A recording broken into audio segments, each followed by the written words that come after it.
তুফানের তাণ্ডবে যখন চারিদিকে সবাই মাতুয়ারা, এই জায়গায় অনন্য মামুন দরদের টিজার ঢুকিয়ে দিয়েছে।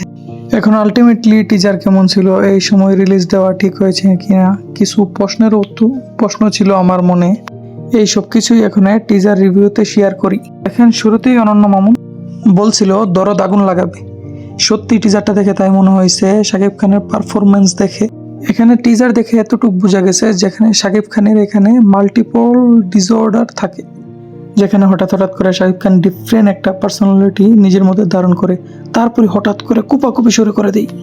এই যে মাল্টিপল ডিসঅর্ডারে সাধারণত এই ক্যারেক্টারগুলো অভিনয় করা খুব টাফ, কিন্তু কিং খান 25 বছরের এক্সপিরিয়েন্স, খুব অনেক দুর্দান্ত অভিনয় করছে, আউটস্ট্যান্ডিং। কিন্তু শাকিব খান বিগত কয়েকটা মুভি দিয়ে নিজেকে যেভাবে প্রমাণ করছে, আর দরদের টিজার দিয়েও আগুন লাগিয়ে দিয়েছে সবাইকে, he is the one king.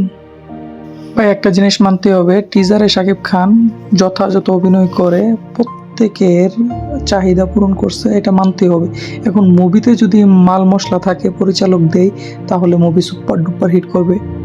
আর ভাই একটি বিষয় নিয়ে আমার খটকা লাগতেছে, কারণ শাকিব খান নিজের ফেসবুক পেজ থেকে এখনও দরদ ছবির টিজার শেয়ার করে নাই বা ছাড়ে নাই।